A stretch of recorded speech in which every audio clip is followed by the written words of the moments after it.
से कि ना पूछो जमाने से कि क्या हमारी कहानी है, क्या हमारी कहानी है। हमारी पहचान तो बस, हमारी पहचान तो बस इतनी है कि हम सब हिंदुस्तानी हैं, हम सब हिंदुस्तानी हैं।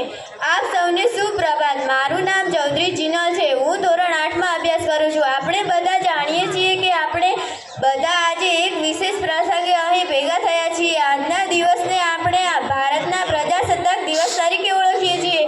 ભારતીય પ્રજાસત્તાક દિનનો ઇતિહાસ ખૂબ રસપ્રદ છે, જેની શરૂઆત 26 જાન્યુઆરી 1950ના રોજ થઈ હતી।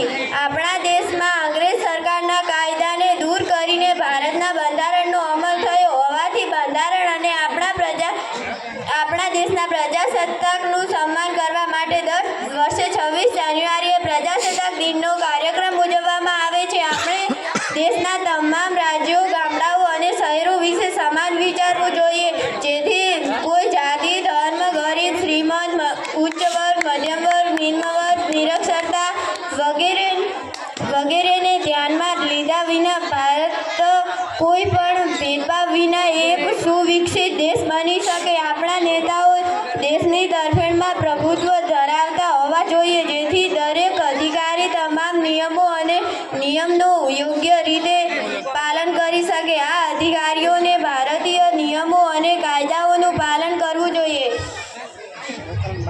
આપણું ભાગ્ય છે કે આપણને કપડાં, રહેઠાણ, ખોરાક વગેરે સારી રીતે મળે છે। આપણે પણ પ્રેમ સાથે કેવી રીતે જીવવું જોઈએ તે શીખવાની જરૂર છે। ભિન્ન છે ભાષા, ધર્મ ને જાત, ભિન્ન છે ભાષા, ધર્મ ને જાત, પ્રાંત, વેશ અને પહેરવેશ, પણ આપણા સૌનું ગૌરવ એક, આપણનો રાષ્ટ્રધ્વજ તિરંગો